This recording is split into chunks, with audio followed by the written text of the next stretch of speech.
ये है Gayatri media group और आप देख रहे हैं ताज न्यूज, आईना सच का।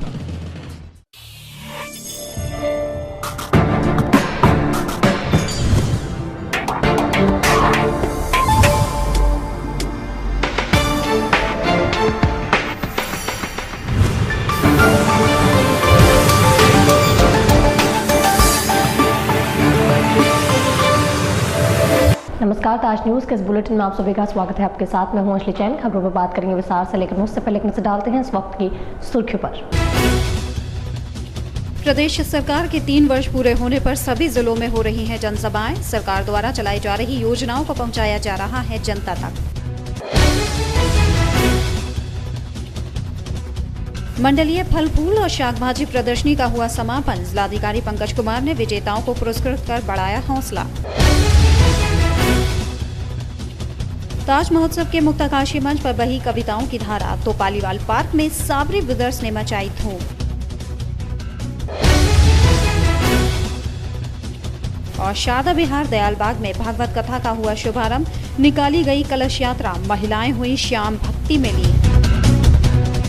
थाना कोतवाली के कंपूटोला में हुए दोहरे हत्याकांड का खुलासा करते हुए पुलिस ने हत्या के आरोपी नौकर को गिरफ्तार कर लिया है। पुलिस के मुताबिक बड़ी रकम के लालच में आरोपी नौकर ने हत्याकांड को अंजाम दिया और मौके से फरार हो गया।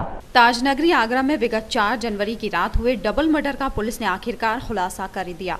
इस डबल मर्डर का आरोपी कोई और नहीं बल्कि वो नौकर निकला जिस पर भरोसा कर अपनी देखभाल की जिम्मेदारी सौंपी गई थी, और वही नौकर उनकी जान का दुश्मन बन गया। पैसे के लालच में बड़े ही निर्मम तरीके से हत्या कर घर में रखी लाखों रुपए की ज्वेलरी लेकर फरार हो गया, जिसे पुलिस ने पटना पुलिस की सहायता से पटना से धर दबोचा।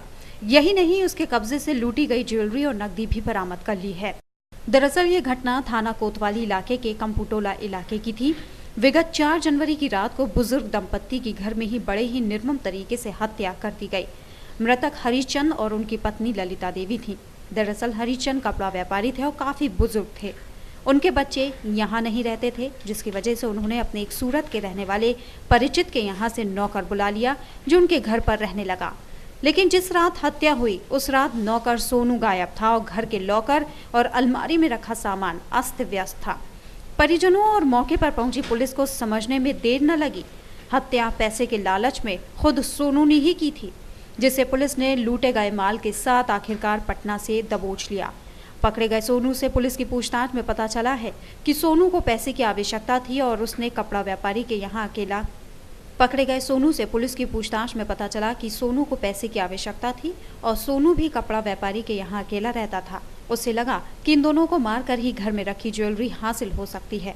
बस फिर क्या था, सोनू ने दोनों की घर में बड़े ही निर्मम तरीके से सर कुचलकर हत्या कर दी और सामान ले फरार हो गया, जिसे पुलिस ने माल समेत पटना से गिरफ्तार कर लिया, जिसे अब पुलिस जेल भेजने की तैयारी में है। डॉक्टर बी आर अम्बेडकर विश्वविद्यालय प्रशासन के दावे एक बार फिर से धरे के धरे रह गए। सोमवार से मुख्य परीक्षाओं के ऑनलाइन परीक्षा फॉर्म भरे जाने थे। लॉगिन आईडी न खुलने की वजह से एक बार फिर से लाखों छात्रों को मायूस होना पड़ा। विश्वविद्यालय प्रशासन मार्च के द्वितीय सप्ताह से मुख्य परीक्षाएं कराने का दावा कर रहा है। डॉक्टर भीमराव अंबेडकर विश्वविद्यालय के हालात सुधरने का नाम नहीं ले रहे हैं। विश्वविद्यालय प्रशासन ने 24 फरवरी से ऑनलाइन परीक्षा फॉर्म भरने शुरू होने के दावे किए थे। हजारों की तादाद में सुबह से ही स्टूडेंट्स कॉलेज पहुंचकर परीक्षा फॉर्म भरने का इंतजार करते रहे। लाख प्रयास के बावजूद भी विश्वविद्यालय की लॉगिन आईडी नहीं खुल सकी। लॉगिन आईडी न खुलने की वजह से विद्यार्थियों को एक बार फिर से मायूस होना पड़ा। डॉक्टर अंबेडकर विश्वविद्यालय के लाखों स्टूडेंट्स की मुख्य परीक्षाएं मार्च में कराने का दावा विश्वविद्यालय प्रशासन कर रहा है। सोमवार को लॉगिन आईडी न खुलने पर समाजवादी छात्र सभा के नेताओं ने तीखा आक्रोश व्यक्त किया। देखिए, विश्वविद्यालय के जहां तक अधिकारियों ने एक बहुत बड़ा दावा किया था और ये कहा था कि विश्वविद्यालय आज जो है अपनी लॉगिन आईडी खोल देगा और 2015 के सत्र की परीक्षाएं आज मतलब उसका जो है फॉर्म फिलअप हो जाए शुरू हो जाएगा। वो दावे अपने आप में ध्वस्त हो गए। विश्वविद्यालय हर जगह पर, हर पॉइंट पर, हर मुद्दे पे, हर विषय पे नाकाम है। नहीं, अभी तक जो सूचना मिली है अभी तक कोई कॉलेज का लॉगिन नहीं खोला गया है और विश्वविद्यालय आज के बड़े बड़े दावे कर रहा था कि आज से एग्जाम फॉर्म भरना स्टार्ट हो जाएगा, लेकिन अभी तक कोई लॉगिन नहीं खोला गया है और विश्वविद्यालय छात्रों के साथ बड़ा धोखा कर रहा है। सपा छात्र सभा के नेता ब्रजेश शर्मा ने नाराजगी जताते हुए इसे विश्वविद्यालय प्रशासन की नाकामी बताया। छात्र नेताओं ने विश्वविद्यालय प्रशासन पर लाखों छात्रों के भविष्य के साथ खिलवाड़ करने का भी आरोप लगाया। फरवरी के आखिरी सप्ताह तक परीक्षा फॉर्म भरने तक शुरू नहीं हो पाए। ऐसे में मार्च के दूसरे सप्ताह तक मुख्य परीक्षाएं विश्वविद्यालय प्रशासन कैसे शुरू कराएगा, कहना बेहद मुश्किल है। सूत्रों के मुताबिक इस बार परीक्षा का कार्य देख रही एजेंसी विश्वविद्यालय के एक आलाधिकारी की चहेती है। ऐसे में एक बार फिर से बड़े घोटाले की नींव अभी से रखी जा चुकी है। आगामी दिनों में होने वाली गणित, विज्ञान और अंग्रेजी की परीक्षा को लेकर शिक्षा विभाग रणनीति बनाने में जुट गया है। इन्हीं विषयों में सबसे ज्यादा नकल होने की वजह से नकल माफियाओं से निपटना जिला प्रशासन और शिक्षा विभाग की सबसे बड़ी परीक्षा होगी। आगामी दिनों में यूपी बोर्ड की गणित, विज्ञान और अंग्रेजी विषय की परीक्षाएं होनी हैं। इन्हीं विषयों की परीक्षाओं में नकल माफिया ज्यादा सक्रिय रहते हैं। शिक्षा विभाग के आला अधिकारी इन प्रश्न पत्रों की परीक्षाओं को सकुशल संपन्न कराने के लिए रणनीति तैयार करने में जुटे हैं। संयुक्त शिक्षा निदेशक अरविंद पांडे ने नकल माफियाओं से निपटने के लिए सख्त निर्देश दिए हैं। अभी तक हिंदी जैसे सरल विषयों की परीक्षाएं संपन्न हुई हैं। सचल दल हमारे सारे एक्टिव हैं। मंडल स्तर पे भी सचल दल 3 बने हुए हैं, जिले स्तर पर सचल दल 5-5 बने हुए हैं और लगातार मोबाइल हैं, सब लोग निरीक्षण हो रहे हैं। जहाँ पे नकल की शिकायतें मिली हैं वहाँ पर लोग बैठ भी गए हैं। पूरा प्रयास है नकल विहीन परीक्षा कराए जाने की और शासन का जो मंशा है उस मंशा के अनुसार नकल विहीन परीक्षाएं हो रही हैं। संयुक्त शिक्षा निदेशक आगरा मंडल के मुताबिक शासन की मंशा के अनुरूप परीक्षाएं कराई जा रही हैं। सभी जिलों में सचल दल के अतिरिक्त सेक्टर और जोनल मजिस्ट्रेट भी तैनात किए गए हैं। आगामी परीक्षाओं के दिनों में उन सेंटर्स पर विशेष सतर्कता बरती जाएगी जो संवेदनशील की सूची में है। जिला प्रशासन ने भी इस वर्ष नकल माफियाओं पर नकेल कसने के लिए सख्ती दिखाई है। बीते दिनों जिलाधिकारी पंकज कुमार ने नकल माफियाओं के खिलाफ गैंगस्टर की कार्रवाई के आदेश दिए थे। अब देखना ये होगा कि शिक्षा विभाग की ये रणनीति नकल रोकने में कितनी कारगर साबित होती है।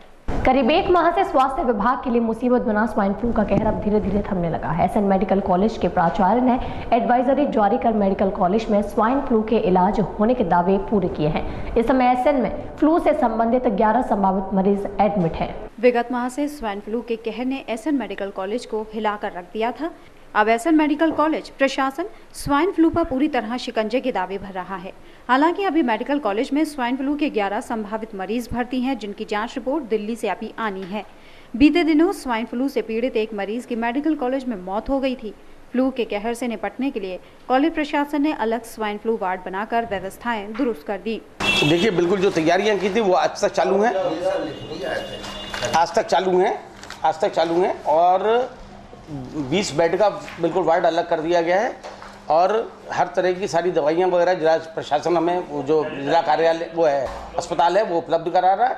अभी भी फिर बात हुई है उनसे और जो चीज़ की कमी है वो चीज़ें और मांग ली गई हैं। एक्स्ट्रा कमी का मतलब ये नहीं है कि उपलब्ध नहीं है, वो और मांग ली गई है हमने। कॉलेज प्राचार्य डॉक्टर अजय अग्रवाल के मुताबिक स्वाइन फ्लू भी सामान्य फ्लू की तरह है। इस बीमारी को लोग हवा ना बनाएं। किसी भी प्रकार की समस्या पर मरीज को तत्काल मेडिकल कॉलेज में भर्ती कराकर परीक्षण कराएं। डॉक्टर अजय अग्रवाल ने जिला अस्पताल से स्वाइन फ्लू से निपटने के लिए अतिरिक्त सुविधाओं की मांग की है।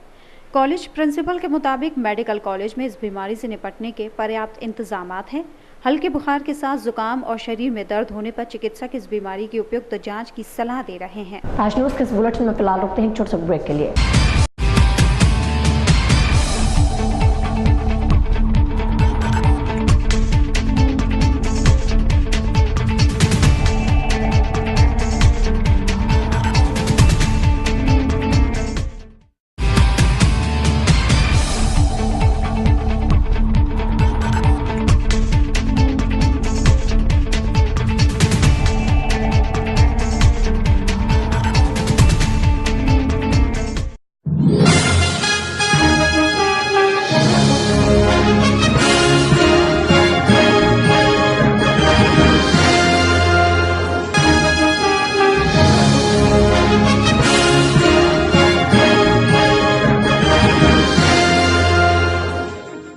नंदिनी ग्रुप का एक और कदम, नंदिनी स्टेट।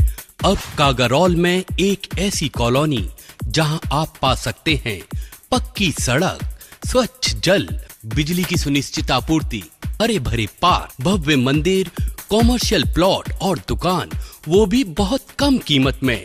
ये सब सुविधा कागारौल में गेट बंद कॉलोनी यानी नंदिनी स्टेट में। अब गांव को शहर बनाना है। हमारा सपना आपका घर हो अपना। Nandini stay. Sai Asha properties area approved कोठी प्लॉट्स खरीदने व बेचने के लिए संपर्क करें। ताज नगरी 2 में एरिया अप्रूव्ड प्लॉट्स के लिए संपर्क करें।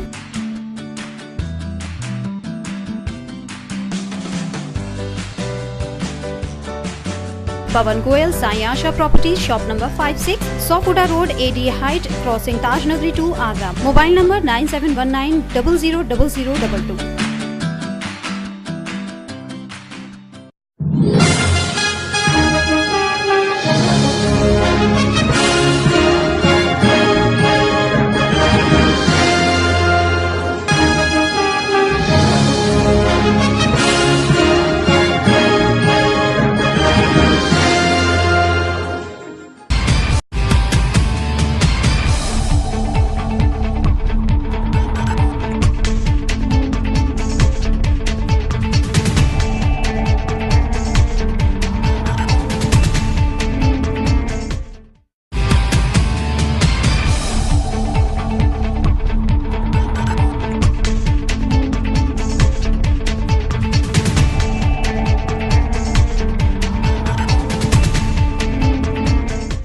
ताज महोत्सव के मुक्ताकाशी मंच पर कविताओं की रसदार बही, जिसमें देश के तमाम ख्याति प्राप्त कवियों ने काव्य पाठ किया। इस दौरान हजारों की संख्या में दर्शक शब्दों के साथ बने रहे। शारदा बिहार दयालबाग में ठाकुर श्री गिरिराज महाराज सेवा संस्थान के तत्वाधान में एक श्री मंगल रथ यात्रा का आयोजन किया गया, जिसमें महिलाओं ने बढ़ चढ़ कर हिस्सा लिया।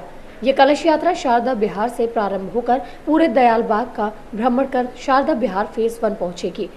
इस मंगल कलश यात्रा में 101 कलशों द्वारा यात्रा निकाली गई। साथ ही ये भी बताया गया कि कलश यात्रा के बाद श्रीमद् भागवत कथा का आयोजन किया जाएगा, जिसमें कथावाचक श्री सतीश चंद्राचार्य जी महाराज के मुख द्वारा किया जाएगा। ये भागवत कथा 7 दिनों तक चलेगी। साथ ही इसके बाद भंडारे का आयोजन भी किया जाएगा। ये कथा ठाकुर श्री गिरिराज जी महाराज गोवर्धन कानघाटी द्वारा आयोजित है और मैं उनका चरण सेवक होने के नाते इस कथा का परीक्षक बना हूँ। मैं गोवर्धन का ही रहने वाला हूँ और मेरी माता श्री ने 55 बरस गिरिराज जी का मंगला किया। उनसे मुझे ये प्रेरणा मिली कि सदैव गिरिराज जी के चरणों में रहो। गर्मियां शुरू होते ही पानी से संबंधित समस्याओं का शुरू होना आरंभ हो जाता है। कहीं पेयजल की किल्लत तो कहीं जल भराव की परेशानी देखने को मिलती है। फिलहाल इन समस्याओं से शाहगंज आजमपाड़ा के अपनी शुरुआत की है, जो स्थानीय लोगों ने जल भराव की समस्या के समाधान को लेकर जाम लगा दिया और खुलवाने में जिला प्रशासन को काफी मशक्कत करनी पड़ी। कुछ कलाम कुछ अशार पर रिसर्च अभी भी चल रहा है, आप बहुत अच्छे से सुन रहे हैं, इसलिए मैंने महफिल में शबान हिजरा दराज चूज बरूज वसलत चुमर पोता सखी पिया को जो मैं सादब सावरी तो कैसे काटूं अंधेरी रतियां पिया काय कसदी तो चश्मे जादू बसद बोरे बबुर्द तस्की इसे पड़ी है जो जाओ सुनाए प्यार क्यों को हमारी पतियां। और यूं भी कहा है वक्ते में बहकते रोजे विसाल दिलबर, बहकते रोजे विसाल दिलबर के दाद मारा फरीब खुसरूं समीत मन की दराए राखूं जो जान पाऊं पिया की गतियां।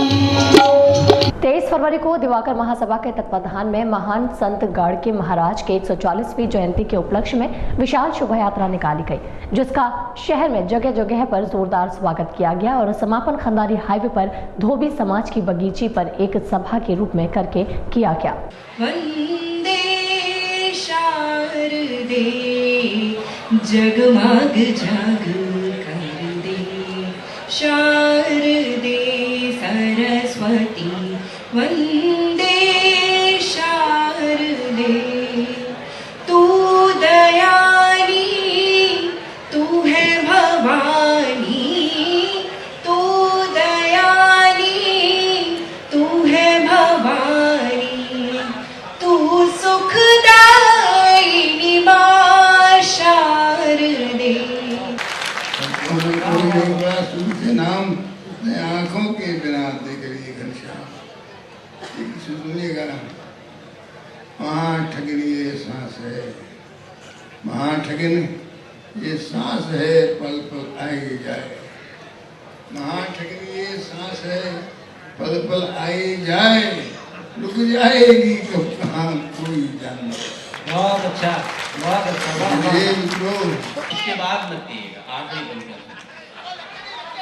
इसे पता था कि तुम ऐसे बदल जाओगे, मेरा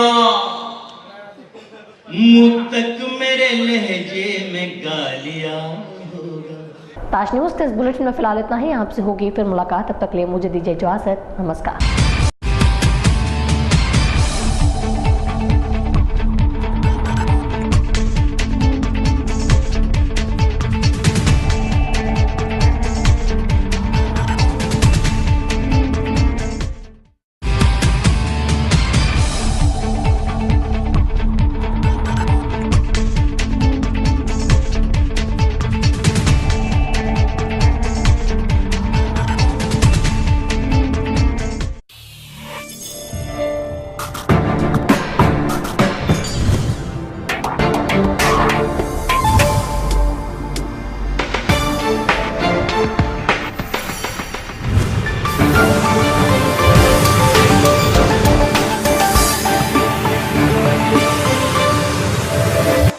ये है गायत्री मीडिया ग्रुप और आप देख रहे हैं ताज न्यूज, आईना सच का।